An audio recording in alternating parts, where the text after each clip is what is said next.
ഇന്നത്തെ ഏറ്റവും പുതിയ വീഡിയോയിലേക്ക് ഇവർക്കും സ്വാഗതം. മലയാള സിനിമ ഇൻഡസ്ട്രിയിൽ ഏറ്റവും അധികം 50 കോടിയിലധികം കളക്ഷൻ കടന്ന സിനിമകൾ ഉള്ളത് അന്നും ഇന്നും ലാലേട്ടനെ തന്നെയാണല്ലോ. ഇപ്പോഴത്തെ ലാലേട്ടന്റെ അക്കൗണ്ടിലെ ഒരുപാട് 50 കോടി സിനിമകളിൽ ഒന്നായിട്ട് മാറിക്കഴിഞ്ഞ് തുടരുമെന്ന സിനിമയുടെ ഇന്നത്തെ ഉൾപ്പെടെയുള്ള കളക്ഷൻ 50 കോടി കടക്കുമ്പോൾ സിനിമയുടെ ആകെ 2 ദിവസത്തെ കേരള റെസ്റ്റ് ഓഫ് ഇന്ത്യ കൃത്യമായ കളക്ഷൻ ഇപ്പോഴത്തെ പുറത്തു വന്നിരിക്കുകയാണ്. അത് പ്രകാരം കേരളത്തിലാണെങ്കിലും റെസ്റ്റ് ഓഫ് ഇന്ത്യയിലാണെങ്കിലും 2ാം ദിവസം കളക്ഷൻ വർധന നേടിയെടുത്ത സിനിമ ആകെ 2 ദിവസങ്ങൾ കൊണ്ട് ഇന്ത്യയിൽ മാത്രം വളരെ മികച്ച കളക്ഷൻ നേടിയെടുത്തിരിക്കുകയാണ്. കേരള കളക്ഷനിലേക്ക് ആദ്യം വരികയാണെങ്കിൽ ആദ്യ ദിവസം 5 കോടി 10 ലക്ഷം രൂപയായിരുന്നു തുടരും കേരള ഗ്രോസ് എങ്കിൽ 2ാം ദിവസം ഇന്നലെ 7 കോടിയിലധികം കേരള ഗ്രോസ് സിനിമ നേടിയെടുത്തിരിക്കുകയാണ്. അങ്ങനെ വെറും 2 ദിവസങ്ങൾ കൊണ്ട് തുടരും സിനിമയുടെ കേരള ഗ്രോസ് മാത്രം 12 കോടി 10 ലക്ഷം പിന്നിട്ടിരിക്കുന്നു.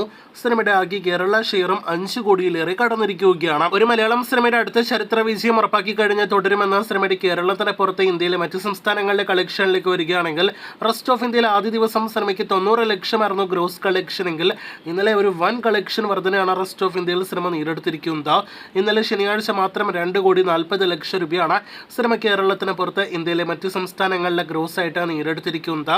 അങ്ങനെ വെറും 2 ദിവസങ്ങൾ കൊണ്ട് 3 crore 30 lakh rest of India gross collection പിന്നിട്ട് തുടരുമെന്ന സിനിമയുടെ ആകെ ഇന്ത്യൻ ഗ്രോസ് കളക്ഷൻ വെറും 2 ദിവസങ്ങൾ കൊണ്ട് 15 കോടി 40 ലക്ഷം പിന്നിട്ടിരിക്കുകയാണ്. ഇന്ത്യയേക്കാൾ കൂടുതലാണ് സിനിമയുടെ ഓവർസീസ് കളക്ഷൻ എന്ന് പ്രത്യേകം പറയേണ്ടതില്ലല്ലോ. വെറും 2 ദിവസങ്ങൾ കൊണ്ട് 42 കോടിയിലധികം വേൾഡ് വൈഡ് ഗ്രോസ് പിന്നിട്ട സിനിമയുടെ അടുത്ത വമ്പൻ വാർത്തകൾ കേട്ട് പ്രേക്ഷകർ കാത്തിരിക്കൂ.